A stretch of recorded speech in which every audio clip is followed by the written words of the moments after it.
Hello students, હું છું Savaliya sir અને 11 સાયન્સ કેમિસ્ટ્રીના ફર્સ્ટ ચેપ્ટર રસાયણ વિજ્ઞાનની પાયાની સંકલ્પનાઓ જેના JEE નીટના MCQ સોલ્યુશન્સ લેક્ચર 1માં આપનું સ્વાગત છે.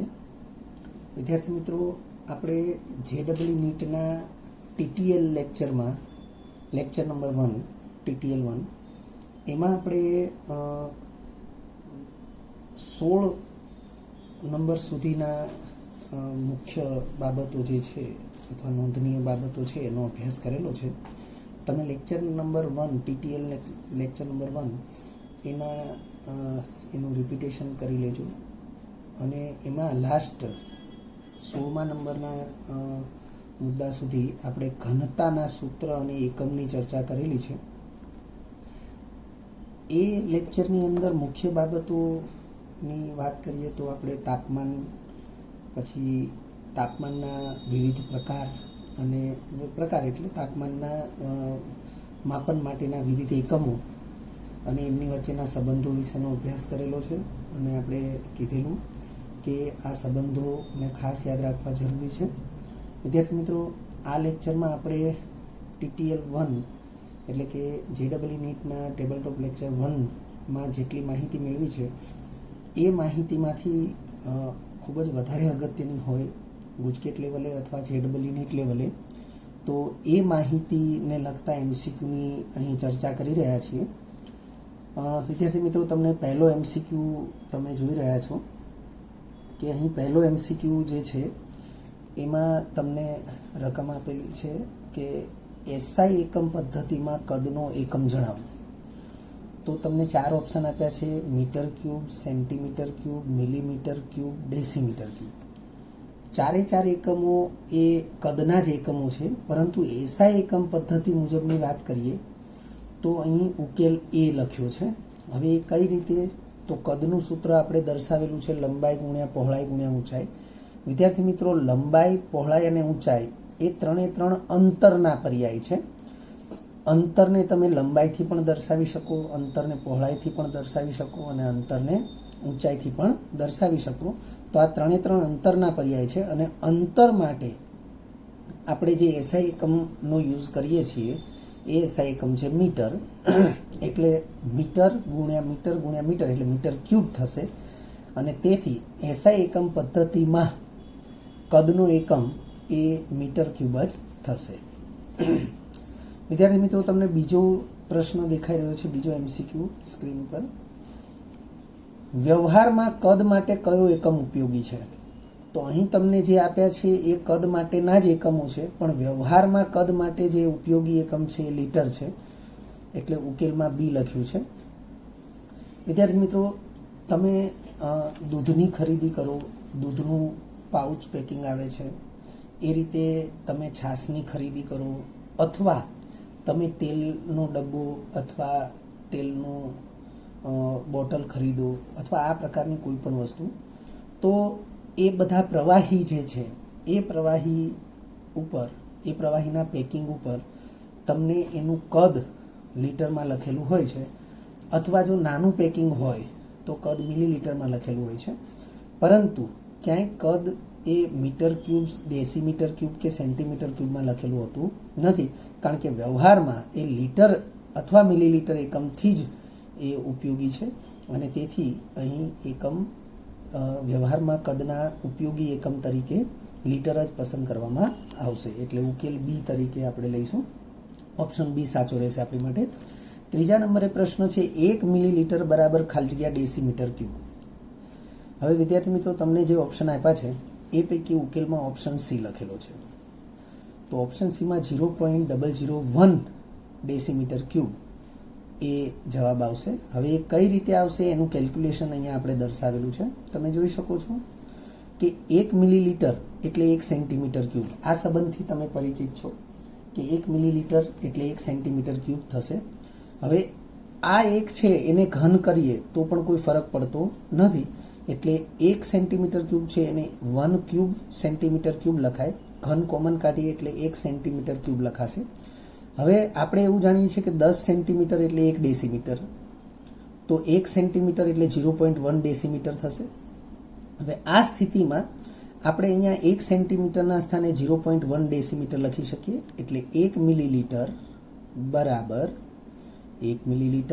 બરાબર આ 1 સેન્ટીમીટરને બદલે 0.1 ડેસીમીટર લખી દઈએ તો 0.1 ડેસીમીટરનો ક્યુબ થશે. અહીંયા ક્યુબ છે જ. હવે આ ઘન એટલે કે ક્યુબ એ ડેસીમીટરને પણ લાગશે અને 0.1ને પણ લાગશે. એટલે 0.1નો ક્યુબ ઇન્ટુ ડેસીમીટર ક્યુબ. 0.1નો ઘન કરીએ એટલે એ થશે 0.001 અને ડેસીમીટર ક્યુબ તો છે જ. એટલે 1 મિલીલીટર બરાબર 0.001 ડેસીમીટર ક્યુબ થશે. એ રીતે ચોથો MCQ છે 20 અંશ સેલ્સિયસ બરાબર ખાલી જગ્યા અંશ ફેરનહીટ. તો વિદ્યાર્થી મિત્રો આપણે JEE નીટના TTL 1માં અંશ ફેરનહીટ અને અંશ સેલ્સિયસ તાપમાન વચ્ચેનો સંબંધ જોયેલો જ છે. અહીંયા 4 ઓપ્શન આપ્યા છે. ઉકેલ તરીકે ઓપ્શન બી છે. તો આ સંબંધથી આપણે પરિચિત છીએ. અંશ ફેરનહીટ બરાબર 9/5 ઇન્ટુ અંશ સેલ્સિયસ વત્તા 32 એટલે કે 32. અહીંયા 20 અંશ સેલ્સિયસ તાપમાન છે. વિદ્યાર્થી મિત્રો તાપમાન સાથે એકમ લખવાની સિસ્ટમ છે એને પણ ખાસ સમજી લેજો. તમે જોઈ શકો છો કે 20 અંશ સેલ્સિયસ આ રીતે નથી લખ્યું. આ લખવાની સિસ્ટમ ખોટી છે. સાચી સિસ્ટમ આવી છે. 20 એ મૂલ્ય છે અને અંશ સેલ્સિયસ એ એકમ છે. એટલે અંશ સેલ્સિયસ આ રીતે લખાશે. આ રીતે લખશો તો એને 20 ડિગ્રી વંચાશે. અને આ રીતે સંખ્યા ઉપર ડિગ્રી લખવાની જે સિસ્ટમ છે એ ખૂણો એંગલ એનું માપ દર્શાવે છે. એટલે આપણે આ રીતે લખતા નથી. એટલે 20 અંશ સેલ્સિયસ બરાબર ખાલી જગ્યા અંશ ફેરનહીટ એ રીતે તમે જોઈ શકો છો. પ્રશ્નમાં રજૂઆત છે. સૂત્રની અંદર આપણે અંશ સેલ્સિયસના સ્થાને 20 એપ્લાય કરીએ છીએ તો અહીંયા ભાગ ચાલશે. 5 ચોક 20 એટલે 9 ગુણ્યા 4 થશે અને વત્તા 32 એઝ ઇટ ઇઝ 9 ચોક 36 અને વત્તા 32 એટલે જવાબ આવશે આપણો 68. એટલે 68 અંશ ફેરનહીટ. ત્યારબાદ 5મા નંબરે MCQ છે 0.15 એંગસ્ટ્રોમ બરાબર ખાલી જગ્યા નેનોમીટર. વિદ્યાર્થી મિત્રો આ જે અંતરના અને આ પ્રકારના જે MCQ છે એના વિશેની માહિતી એ તમે પાઠ્યપુસ્તકમાંથી મેળવી શકો છો. NCERT બેઝ લેવલ જ છે. તો તમને 4 ઓપ્શન આપ્યા છે. 1.5 બીમાં આપ્યું છે 0.15, સીમાં 15 અને ડીમાં આપ્યું છે 0.015. ઉકેલ તરીકે અહીં ડી છે. તો વિદ્યાર્થી મિત્રો યાદ રાખી લેજો કે 1 એંગસ્ટ્રોમ આને વંચાશે angstrom is equal to 10⁻10 metre. આ સંબંધ ખાસ યાદ રાખી લેજો. અને 10 એંગસ્ટ્રોમ જો 1 એંગસ્ટ્રોમ બરાબર 10⁻10 મીટર હોય તો 10 એંગસ્ટ્રોમ બરાબર 10⁻9 મીટર થશે. આપણે એને ત્રિરાશિની દ્રષ્ટિએ લઈએ તો 1 એંગસ્ટ્રોમ બરાબર 10⁻10 મીટર. તો 10 એંગસ્ટ્રોમ બરાબર કેટલા? તો 10 ગુણ્યા 10⁻10 થશે અને ભાગ્યા 1. તો 1 ભાગવાની જરૂર નથી. આ 10ની 1 ઘાત ગણાશે અને આ 10⁻10 છે એટલે 10ની 1 - 10 એટલે 10⁻9 ઘાત થઈ જશે. એટલે આપણે લખ્યું છે 10 એંગસ્ટ્રોમ બરાબર 10⁻9 મીટર. અને આ એક બીજો સંબંધ યાદ રાખી લેજો કે 1 નેનોમીટર બરાબર 10⁻9 મીટર છે. એટલે આપણે અહીંયા 10⁻9 મીટર આવ્યું એટલે 1 નેનોમીટર લખ્યું. એટલે આના પરથી આપણને ખ્યાલ આવી જાય કે 1 એંગસ્ટ્રોમ બરાબર આ 10 એંગસ્ટ્રોમ બરાબર 1 નેનોમીટર છે. તો 1 એંગસ્ટ્રોમ બરાબર 0.1 નેનોમીટર થાય. આવું પણ આપણે એક અલગથી સંબંધ યાદ રાખીશું.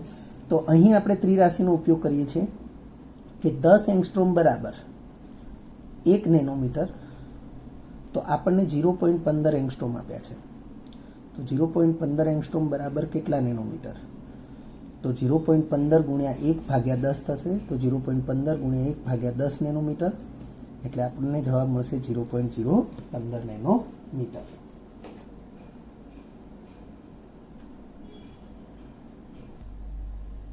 છઠ્ઠા નંબરે MCQ આપ્યું છે 68 અંશ ફેરનહીટ બરાબર ખાલી જગ્યા અંશ સેલ્સિયસ. તો એ, બી, સી અને ડી 4 ઓપ્શન આપ્યા છે, જે પૈકી વિકલ્પ એ જે છે એ આપણો સાચો જવાબ છે. હવે એના માટે આપણે સૂત્ર વિચારીએ. અંશ સેલ્સિયસ બરાબર 5/9 કૌંસમાં અંશ ફેરનહીટ માઇનસ 32. વિદ્યાર્થી મિત્રો, આ સંબંધ પણ આપણે JEE નીટના TTL 1માં આપેલો જ છે. 5/9 અંશ ફેરનહીટમાં તમને મૂલ્ય 68 આપેલું છે. 68 માઇનસ 32 કરીએ, 36 થશે. 9 ચોક 36 એટલે 5 ચોક ને 20 એટલે અંશ સેલ્સિયસમાં આપણો જવાબ આવશે 20 અંશ સેલ્સિયસ. 7મા નંબરે MCQ આપ્યું છે, કયા તાપમાને અંશ ફેરનહીટ અને અંશ સેલ્સિયસના મૂલ્યો સમાન હોય? તો 4 ઓપ્શન છે, જે પૈકી ઉકેલ ડી એ આપણો મતલબ વિકલ્પ ડી એ આપણો સાચો વિકલ્પ છે. તો એને આપણે આવી રીતે ઉકેલી શકીએ છીએ. આપણે ધારી લઈએ છીએ, ધારો કે જે તાપમાન અહીંયા માંગ્યું છે એ તાપમાન x છે. હવે આપણી પાસે અંશ ફેરનહીટ અને અંશ સેલ્સિયસ તાપમાનનો સંબંધ દર્શાવતું સૂત્ર આ છે. આ સૂત્ર આપણને મોઢે હોવું જરૂરી છે અને બંને સ્થાન ઉપર આપણે x એપ્લાય કરી દઈશું. તો x અંશ ફેરનહીટના સ્થાને પણ x અને અંશ સેલ્સિયસના સ્થાને પણ x એટલે 9x/5 થશે પ્લસ 32. બધાને 5 વડે ગુણી દઈએ તો 5x. અહીંયા 5 વડે ગુણીશું તો 5 5 કેન્સલ થશે. અહીંયા 5 વડે ગુણીશું. હવે આપણે 9x ને ત્યાં રાખીએ છીએ, 5x ને ડાબીથી જમણી બાજુ લઈએ એટલે બાદ થઈ જશે અને આ 32/5 જે પ્લસ છે એને ડાબી બાજુ લઈએ એટલે માઇનસ થશે. 9x માંથી 5x બાદ કરીએ એટલે 4x વધશે. 4x બરાબર -32/5 એઝ ઇટ ઇઝ રાખ્યું છે. 4 ને ભાગાકારમાં લીધું છે આપણે એટલે અહીંયા ભાગ ચાલશે. 8 ચોક 32 એટલે -8/5 એટલે -40 એટલે આપણો જવાબ ઓપ્શન ડી પ્રમાણે -40 થશે. 8મો MCQ છે, 1000 મિલીલીટર બરાબર ખાલી જગ્યા ડેસીમીટર ક્યુબ. તો વિદ્યાર્થી મિત્રો, તમને 4 ઓપ્શન આપ્યા છે, એ પૈકી ઉકેલ બી એટલે આપણો જવાબ અહીંયા થશે 1 ડેસીમીટર ક્યુબ. પરંતુ આને આપણે સમજીશું આ રીતે. આપણે જાણીએ છીએ 1 મિલીલીટર એટલે 1 સેન્ટીમીટર ક્યુબ. અહીંયા 1000 મિલીલીટર છે તો 1000 મિલીલીટર બરાબર 1000 સેન્ટીમીટર ક્યુબ ગણાશે. 1000 ને 10 નો ઘન લખી શકાય એટલે અહીં 10 નો ઘન લખ્યો છે તો 10 નો ઘન સેન્ટીમીટર ક્યુબ તો છે જ. સેન્ટીમીટર ક્યુબને કોમન કાઢીએ તો કૌંસમાં 10 સેન્ટીમીટર કૌંસની બહાર ક્યુબ લખાશે. હવે 10 સેન્ટીમીટર બરાબર 1 ડેસીમીટર છે એટલે 1 ડેસીમીટર કૌંસની બહાર ઘન આપણે 1 ને પણ લખી શકીએ અને ડેસીમીટરને પણ ઘન લખીએ તો 1 નો ઘન 1 જ થશે. તો આમ 1000 મિલીલીટર બરાબર 1 ડેસીમીટર ક્યુબ થશે એટલે આપણી ખાલી જગ્યામાં 1 આવશે, જે ઓપ્શન બી પ્રમાણે થશે. 9મો MCQ આપ્યું છે, પાણીનું ઉત્કલન બિંદુ ખાલી જગ્યા અંશ ફેરનહીટ છે. હવે વિદ્યાર્થી મિત્રો, આપણને જે 4 ઓપ્શન આપ્યા છે એમાં એક ઓપ્શન એવો પણ આપ્યો છે અત્રે આપેલ એક પણ નહીં. તો આ પ્રમાણે પણ શક્ય છે કે તમને 3 ઓપ્શન આપ્યા હોય અને ચોથા ઓપ્શનમાં એવું લખ્યું હોય અત્રે આપેલ એક પણ નહીં. અને એવું શક્ય પણ છે કે તમને જે 3 ઓપ્શન આપ્યા હોય એમાંથી એક પણ સાચો જવાબ ન આવતો હોય અને એ સ્થિતિમાં આપણે આ પ્રકારનો ઓપ્શન પસંદ કરવાનો આવતો હોય. પરંતુ અહીં આપણો ઉકેલ બી છે તો આપણે એને કેવી રીતે ઉકેલીએ છીએ? તો વિદ્યાર્થી મિત્રો, આપણે એવું જાણીએ છીએ કે પાણીનું ઉત્કલન બિંદુ 100 અંશ સેલ્સિયસ છે.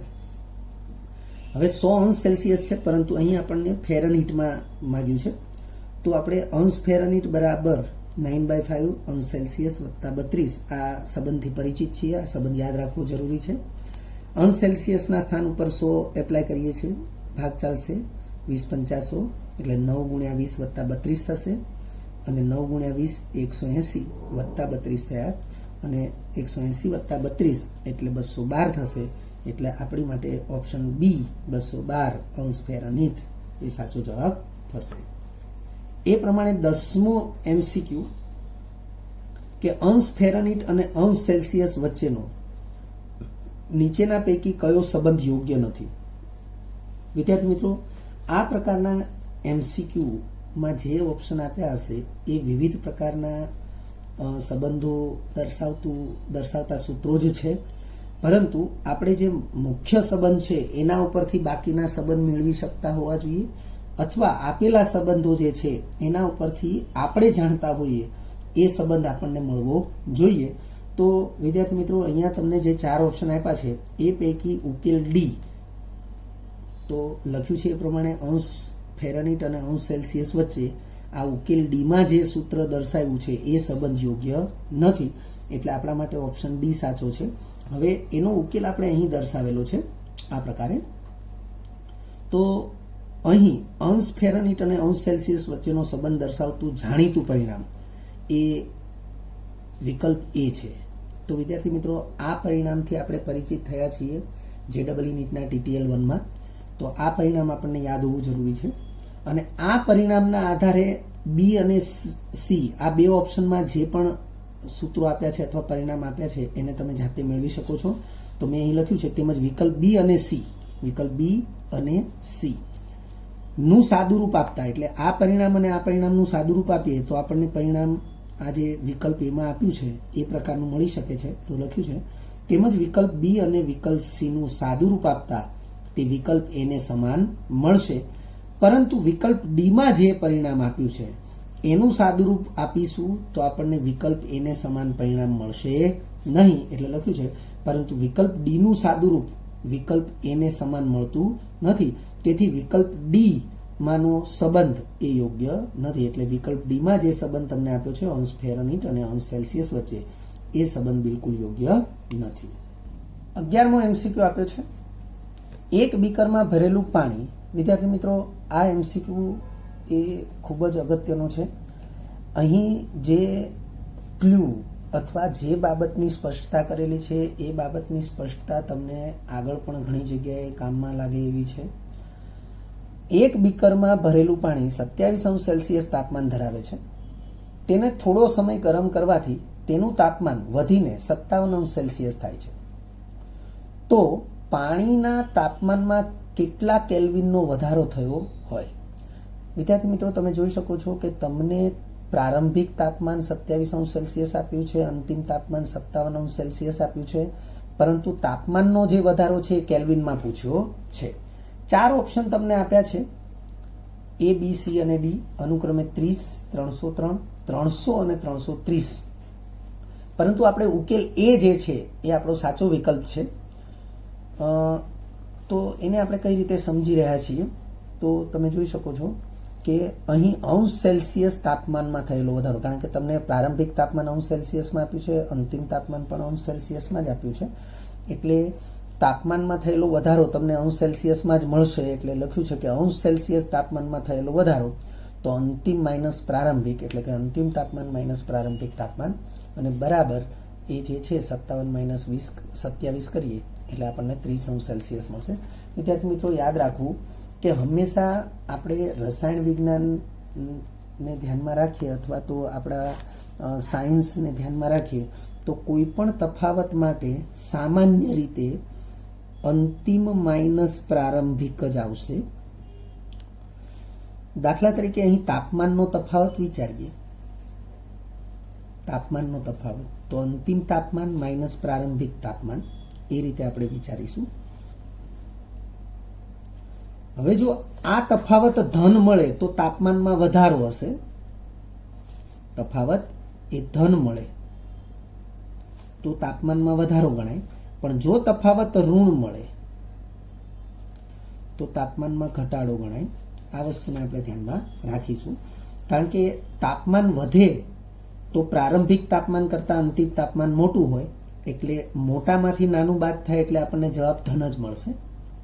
પણ જો તાપમાન ઘટે તો પ્રારંભિક તાપમાન વધારે હોય, અંતિમ તાપમાન ઓછું હોય, અને ઓછામાંથી વધુ બાદ થાય ત્યારે આપણને જવાબ ઋણ મળશે. એટલે તફાવત ઋણ મળે તો તાપમાનનો ઘટાડો દર્શાવે છે, તફાવત ધન મળે તો તાપમાનનો વધારો દર્શાવે છે. આ બાબત કોઈ પણ જગ્યાએ લાગુ પડશે, ખાસ ધ્યાનમાં રાખજો. આ બાબતનો વારંવાર ઉપયોગ છે અને ઉલ્લેખ પણ છે. ફરીથી બોલું છું, કોઈ પણ તફાવત માટે હંમેશા અંતિમ માઇનસ પ્રારંભિક સ્થિતિને જ ધ્યાનમાં રાખીશું. જો તાપમાન, અહીં આપણે તાપમાનની વાત કરી રહ્યા છે કે તાપમાનના તફાવત માટે વિચારીએ તો પણ અંતિમ તાપમાન માઇનસ પ્રારંભિક તાપમાન જ થશે, પરંતુ બે પરિણામો મળી શકે છે. જો આ તફાવત ધન મળે તો એને તાપમાનનો વધારો કહેવાશે. કારણ કે તાપમાન વધે એ સ્થિતિ ત્યારે જ શક્ય છે જ્યારે પ્રારંભિક તાપમાન ઓછું હોય. જેમ કે અહીંયા પ્રારંભિક તાપમાન 27 છે અને અંતિમ તાપમાન 57 છે.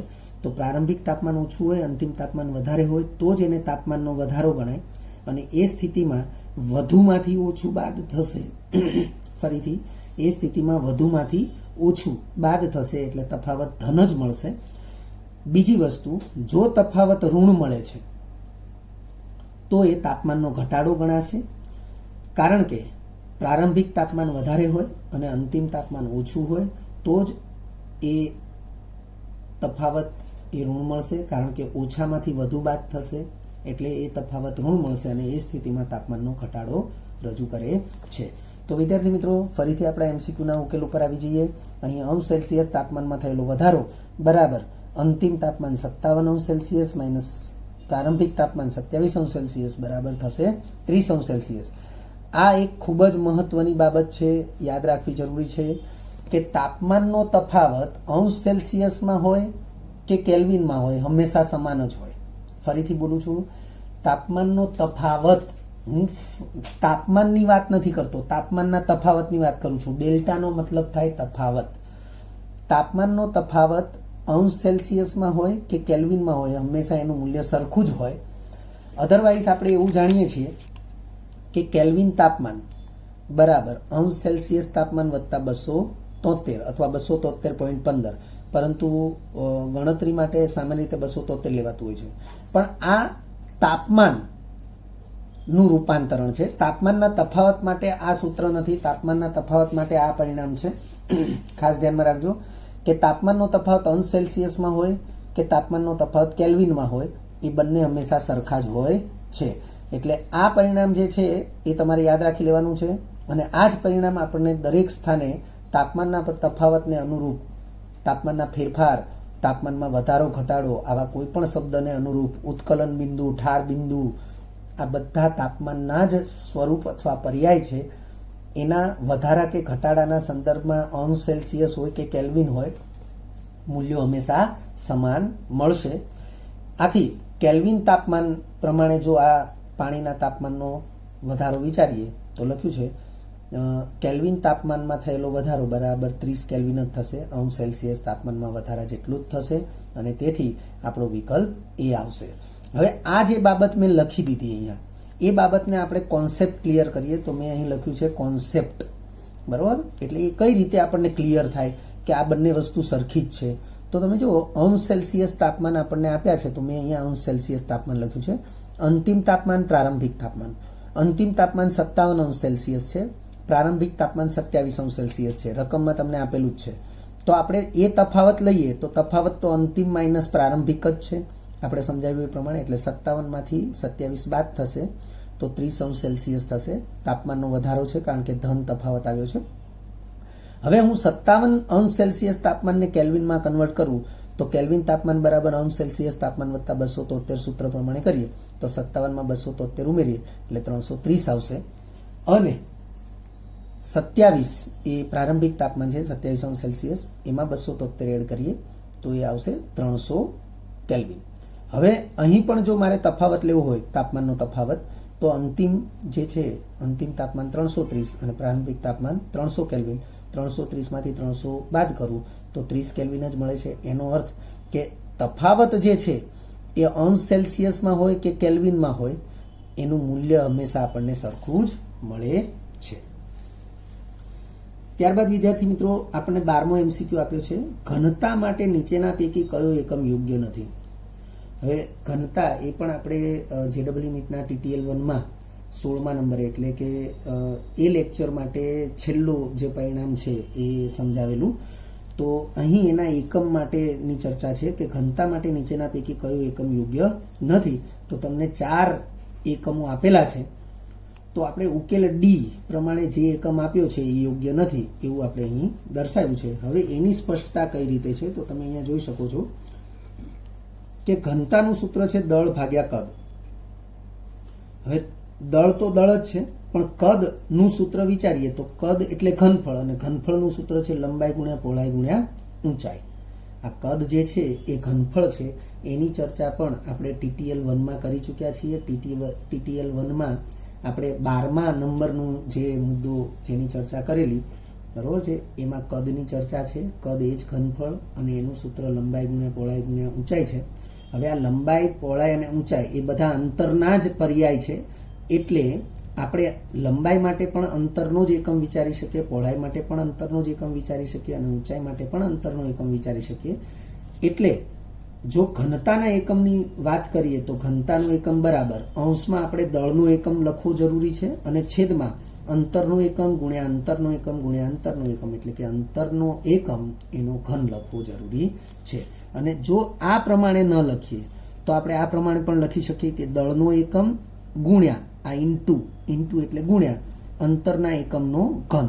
કારણ કે છેદમાં અંતરનો એકમનો ઘન લખીએ તો એને જો ગુણાકારમાં લખવું હોય તો અંતરના એકમનો -3 એવી રીતે લખી શકાય.